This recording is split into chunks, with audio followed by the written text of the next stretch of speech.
Hello, everybody, and welcome to this week's Truth Be Told, the show about all things local to Plymouth government, with me, your host and the town manager, Melissa Arrighi. The show is another way to try and outreach to visitors and residents of the community who want to know what is happening with your town hall and with your different administrative offices. We hope it will serve as a resource to you to verify what is happening in all the town offices and throughout all your public services. If you have a question or topic that you would like me to address on the show, feel free to reach out to me anytime. And if you hear something or just want to know the answer, reach out to me. We can get you in touch with the right department head and get that answer for you. So we have been featuring the Public Works Department for over a month now. Every week it has been JB, Jonathan Beater, our wonderful DPW Director, on the show with a different division head talking about the, I don't know, it's going to be over 150 employees and 9 different divisions or 7 different divisions that he manages. And today we have our engineering department. Sheila Sgarzi is our town engineer. You may not have seen her before unless you've been involved with one of the larger projects in the community when she's done some neighborhood outreach. So welcome to the two of you. I'm glad you could be here with me again. JB, I'm glad you're doing this. I know that we have 3 or 4 more shows to do, but hey, when you have a large staff, you know what I mean? There's not much you can do about it. Sheila, can you tell us a little bit about your background and when you came to Plymouth and just sort of introduce yourself? Okay, I grew up in Kingston. I went to Sacred Heart from kindergarten to 12th grade. My dad is an engineer and a land surveyor, so I was around the profession as a kid. Went into engineering in college, went to McGill University in Montreal. Got a Bachelor of Engineering. Then I went to the University of Washington in Seattle, got a master's degree in engineering, and went to work for the private sector for a bit. Didn't really like it. Didn't like the business aspect of the engineering. So came to the public sector in 2005, and I've been here in Plymouth since. It's so funny because you started only a little bit after me and you were hired under George Clooney, I believe. He really created this whole engineering division, and JB, you've really grown the department. We're going to show a picture of all the staff that work in engineering. Sheila, can you tell us a little bit about each of, introduce them and a little bit about each of their roles? Okay, so Rick, he's been with us for about 9 years now. He grew up in Plymouth. He is great. He's a PE, professional engineer. He does all of our drainage designs. He's so talented. He's also great with the land surveying, and he does a lot of plan reviews. He's so sharp, comes up with so many ideas that I would never think of. He's just an excellent resource in the office, so we're thrilled to have him. And what about Bill, Sylvia? So Bill, again, he's another local Plymouth person, grew up in Plymouth. He's been in the office, I think he's going on 3 years now. So he did go to school for engineering. He's more of our field guy, so he goes out, inspects construction sites. He processes our street opening permits. He does our Accessory Map Revisions. He's really hands-on, always eager to help out, gung-ho about everything in the office, loves to be out in the field. So he's also a great addition to the office. And of course, there's James Downey. Yes, so James has been here almost as long as me. I think he's 15 years in now. He's our transportation engineer. So he's really well-rounded on the transportation side. He handles sign requests, speed limit requests, does some roadway design. He's really passionate about sidewalks. He works with our signals in town. So he's and I've been working with him forever. We work really well together, and he's another great staff member. Actually, everyone in the engineering office is great to work with. We've got a great group of people. You do have a really good team, and I will tell you that James Downey, he is passionate about sidewalks because sidewalk dining. He was so incredibly helpful, and he's still working with the team up here when it comes to what the select board wants to do in the next couple seasons with that outside dining. And then there's Kendra. Yes, so Kendra is our newest addition to the office. She's been here 9 months now, and she replaced me as the water and wastewater engineer. And I can't believe how quickly she's gotten up to speed. on everything. I mean, she just stepped right into the position, didn't skip a beat. She's super smart. She's also a professional engineer, and she just meshes so well with everybody. And honestly, I think she's going to be way better than I was in the position. So you have a OSHA individual that works out of your office now, is that correct? yeah, so we have Michelle Newell. She's our new safety officer. She's not technically part of engineering, but she works out of our office. So she reports to JB directly. But we do work with her on the street opening permits. She reviews them all to make sure everyone has a traffic safety plan in place. So she's also been a great resource for us when we have questions about OSHA safety on construction sites and whatnot. No, that's going to be a helpful position to have anywhere that we host it in Public Works. And of course, we can't forget about Linda Callahan. She's probably been at the longest. Yeah, I think she may be 20, 25, 26 years now. And she's really the core of the office. You know, that role, I think in any office is the core function of the office. She pays all the bills, processes the payroll, keeps us organized. She logs all the plans. So we really couldn't function without Linda. So she's also another great person to work with. And JB, when you came to Plymouth, I think your background was strictly or had been in engineering, correct? You worked in the engineering department in Stoughton. I was in the engineering. I went through every position in Stoughton engineering: junior engineer, senior engineer, assistant town engineer, acting town engineer, over a period of about 12 years. So yeah, a tremendous amount of background, Melissa. But just sitting here listening to you and Sheila talk, I mean, there's so much to say about this division of DPW. When I first came here in March of 2011, I shared an office with Linda.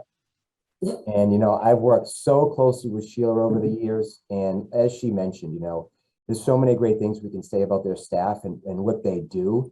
Such an asset to not only DPW, but the town as a whole, and all the project reviews, working with planning board and ZBA. And they're down 2 positions. And I have never seen it as busy as we are this year. I mean, with all the projects, I mean, the 40Bs, the developments, the road projects, it's extremely incredible of how much work they put out and the quality of the work.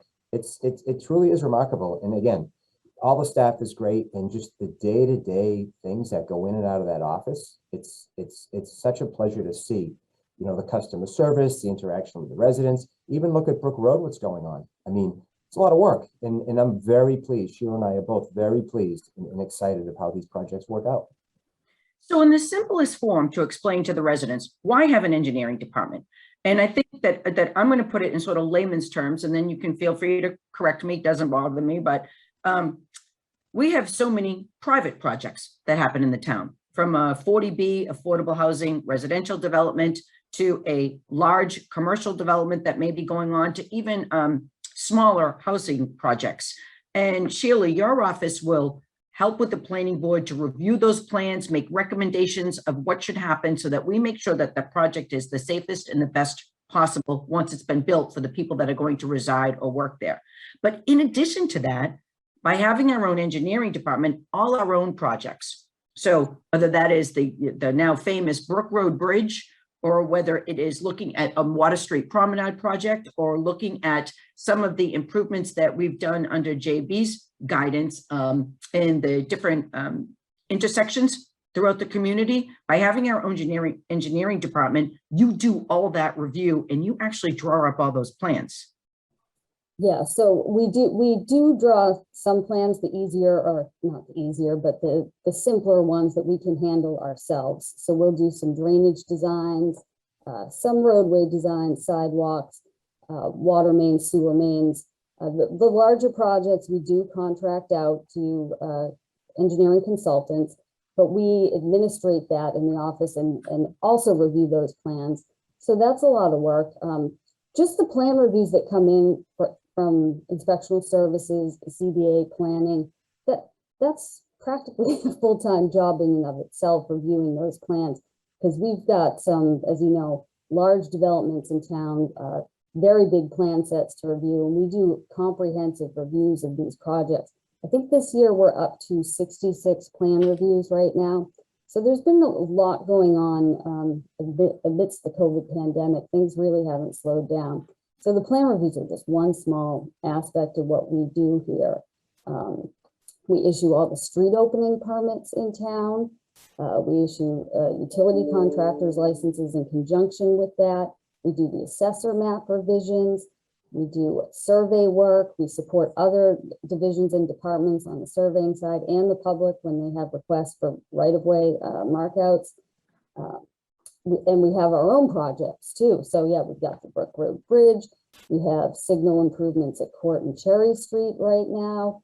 We've got the Water Street Sewer Interceptor project that's going to be coming up. We're going to be starting design, hopefully, of the Bartlett Road Bridge replacement. We've got the Manomet Pipe Upgrade project we're working on. Camelot Drive sewer expansion. We're starting a traffic sign and signal asset management program. We just recently got a shared streets and spaces grant to do some pedestrian signal improvements at 5 signals in town. So the Hedge Road culvert replacement, that's going to be a 60-inch pipe. And also drainage MS4 permitting compliance. There's so much going on in this office. We also manage the paving program in town. So that's an undertaking in and of itself as well. So there's so much coming in and out of this office, and the fact that 6 of us somehow are balancing it amazes me when I look at our whiteboard in the office and how jam-packed it is with projects and what we need to stay on top of. But we all work so well together, and we somehow balance it. You know, what's nice to hear is I love that tone you have right now when you're still really excited about your job. So you're talking about all these things that might overwhelm you, but instead it's almost fascinating when you listen and say, how are we getting all this done? I want to go back to a couple of terms that you used that the average resident might not understand. And I want to start with the accessory map revision. What do you mean by that? So each year we update the assessor's maps to add in new parcels. Parcels are changing all the time, especially in Plymouth, where we have major developments like the Pine Hills and Red Brook. So we have to go into each of those maps, and there's over 100 of them, and reconfigure them, draw in the new lots, make sure everything's checked out with the Registry of Deeds, and produce those maps for the assessing department. So when you think about the departments that you work the most closely with, I've heard you say planning already quite a bit. For boards, the planning board and the zoning board of appeals. You mentioned the building department earlier. I know you work closely with them. Now I'm hearing board of assessors or the assessing department. Who else? Let's see. We work with the health department a little bit with septic systems and the FOG program on the sewer side. Yeah, you hit the major other departments. Oh, the other one is marine and environmental. We're actually working with that office on the Bartlett Road Bridge replacement project. So we work well with them. Who else? Every other division within DPW we support. So water, sewer, parks, cemetery. Water and sewer would be Kendra as our water and wastewater engineer, and myself to a lesser extent now. In terms of parks and cemetery, there seems to always be some sort of survey work we need to do for them. If they have questions, is a tree within our right of way? Should we be cutting this one down or not? So it's great. It's great. And highway all the time. Highway will call us. There's a drainage problem. What do you guys know about it? Can you guys design a fix? So it's great to work with everyone in DPW and the other departments. And before I ask JB a couple questions about how he balances all of that in the project, provides you direction on those, Sheila, about how much of your time is spent out in the field, or are you somewhat desk bound now? I still try to get out as much as I can because I do like having that mix. It really depends on what's going on in any given week. Sometimes I am in the office exclusively all week, but if there's a project going on, I do try to stop by and check it out. And JB, I know that you, as busy as you are with all these divisions, I still know when I talk to you on the phone when you're out in the field, because I can hear all the noise around you. How do you balance all the different projects you have in so many of the divisions? Yeah, so I mean, Sheila and I have worked for a long time together now, and it's amazing the contractors that are aware of Sheila's talents and abilities. They all comment in terms of when Sheila's coming out in the field. It's kind of extremely funny if it is, but it's about prioritizing and based on need. Like, you know, last week or 2 weeks ago already, when we had the heavy rainfall on that Friday, we had 7 inches of rain. Sheila and I, you know, we instantly know what needs to be done in terms of, you know, systems that are inundated, flooded, you know, where our weak areas are and what we have to do to make the accommodations to kind of shift work around and concentrate. And we've always been able to do that. And I think that's just the engineering side of things, having that experience in that office, understanding where plans are, understanding how to access information, enjoying the field work, understanding contractors and how they work and their means and methods. I think once you're comfortable with all that, it allows you to be out in the field. And I think that's what Sheila and I do well at it, especially considering that, you know, Sheila has a really fresh staff. I mean, if you look at it, it's really cycled out over the years. Everybody's new except for Sheila and James at this point. You know, Rick's been around for a little bit, but that staff is entirely new. So that takes a whole other level of work. But I think it's a balance. I enjoy being out in the field a lot, and I know it's healthy and it's good to be seen, especially with our staff and the contractors. Everybody knowing that we come outside is a good thing. But you and Sheila talked too, Melissa, earlier about, you know, what we do in engineering's role. It's about sustainability. You know, our development of mitigation with these projects and protecting the town's interests, and not only the town's interests, but owners of property, future people buying homes and occupying businesses. Our common goal is to make sure we get the best product for the town. And it takes time, and to write technically like that is difficult. But yeah, there's been so much interaction with the ZBA and the planning board over the past couple of years. And we are very pleased with the products that are coming out. So whenever I think of the two of you being out in the field, I think of our sewer project from years ago. And honestly, I bet neither one of you can believe how long ago that already was. That Sheila, I think I saw a picture of you, and it was so bitterly cold out. And I said, I can't remember. I think we finally got you that big heavy coat, and you were just wrapped in it, and the weather was brutal. And you and JB and everybody, so many people were out there helping with that.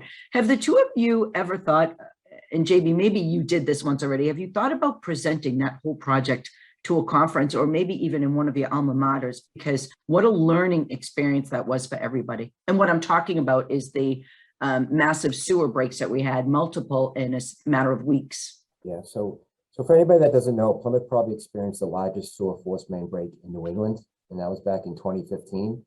And it was a ton of work. And we did start presenting to APWA. We got a series of awards for that, but it took years for the lawsuit and all the legal things to wrap up. So it was very kind of difficult. It was difficult. It was kind of a tightrope to walk in terms of releasing information. We have talked about doing case studies in technical journals and following up in terms of reporting, but then COVID kind of hit. So it's a very interesting timing, because by the time the force main was repaired, by the time we settled the lawsuit, then we had COVID. And honestly, we are so busy. Right. I did a 10-year look back. In terms of capital and engineering and the projects for DPW, we spend about $10 million a year on capital, which is a lot. If you look at water, sewer, drain, paving, everything, that's equitable to Framingham, Brookline, Worcester. That's a very big infrastructure plan. And like Sheila said, we're still at it, and we're still motivated to get it done. Well, I will tell you this, that might have been a little hint at the future, because there's all these rumors out there that you'll be, that people will be calling me Professor Arrighi in about a year. So if indeed that happens, don't be surprised if I don't invite you in, because what a story to tell. Oh, absolutely. Things to be learned from it. And we can help so many other communities with what we went through, even, you know, from the side that I think is interesting to me. Yours is the very technical side. For me, it was the bureaucracy, the outreach, that whole component that needed to be done to gain the support that you needed and the funding that you needed to get that whole project completed. Yeah, Melissa, real quick, and you remember we came together, and I think Sheila and I really learned a lot about each other. And I think that's one of the reasons why we worked so well, is because of that project. And we fought and we argued because it was very stressful. But the break happened in December of 15, and we were able to get to April town meeting and secure $48 million. That's, show me a town, show me anybody with the ability to do that. So you talk about outreach and education and informing the residents. We did all that, and I am so happy and so pleased to be able to work with everybody on that team. It was awesome. And typically on the show, I talk a little bit about our website because, there's so many conflicting reports out there. If you talk to people of a certain age category or group, Facebook is out and it's, I've heard it called lame over and over. And then, it's Instagram, which I have just set up an account. I haven't really done anything with it yet. And I don't know how people feel about Twitter, but just in looking at our website, which I think is the right place for us to put our information. I know I've tried to dabble in those other areas, but really this is where we should go. Sheila, somebody's doing a really good job about updating your site regularly. Who does that for you in the office? Is that Linda? Actually, I've been doing that. I really enjoy updating the website for some reason. It's kind of a nice side task. So I've been trying to keep it updated. It is hard to do because we have so much going on. So I try to include photos of our different construction sites and try to, keep the schedule updated as much as possible. Sometimes I lag on it, but that has been something over the years that's really bothered me, that we weren't doing a good job of keeping that website updated. So I have been doing that as a little side project. Well, we're going to show the website on the screen again, and I cannot encourage those watching the show to enough to take a look at it, because it has everything from snow plowing requests and our snow removal plan to our division, the engineering division services, the master street list. And one of the things that, this might sound a little geeky, but the pavement management program is incredibly impressive. So if people want to look at that and see what this town accomplished, every single road, and it's graded, and I don't mean graded technically, JB, I mean, it has a grade on it of what condition it is in and what the plan is. I just want to encourage people that if they ever have some just time and they want to look at a website that's really interesting, it's this one. I want to end with two projects, and 30 minutes goes by really quick, I know. I want to talk a little bit, JB, if you can talk a little bit about the Albury reconstruction, because I was one of the first people to say, double roundabouts, like a figure eight, how can that possibly work? So if you could talk a little bit about that. And then Sheila, if we could end with you, I like to do like a spotlight on a rumor. What is ultimately, do we think is going to happen with the Brook Road Bridge project at this fall town meeting? And I want to hear Sheila's response first. But yeah, so I remember, Melissa, we put the first roundabout down on Water Street, and even that was questionable with you and the fire chief, and that worked out. That was a great project, and I think people really take advantage of that. And then Albury Street, so that was a TIP project. The town got about $5.5 million from Mass DOT, so there were little costs to the town on that one.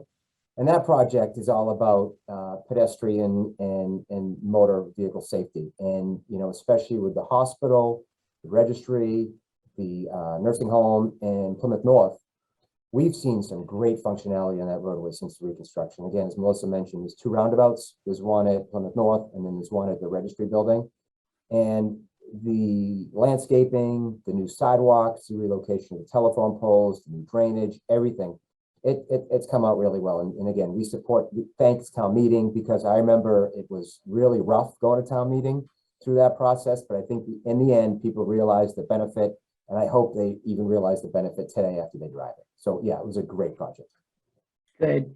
And Sheila, come on, some predictions on the Brook Bridge. What's going to happen with this? Well, we have put so much time and effort into this project, and this is necessary infrastructure the way I see it. I mean, my background is in water and sewer infrastructure, so infrastructure is critical in this town. And I mean, you have a bridge that we've had to close because it's in such poor condition.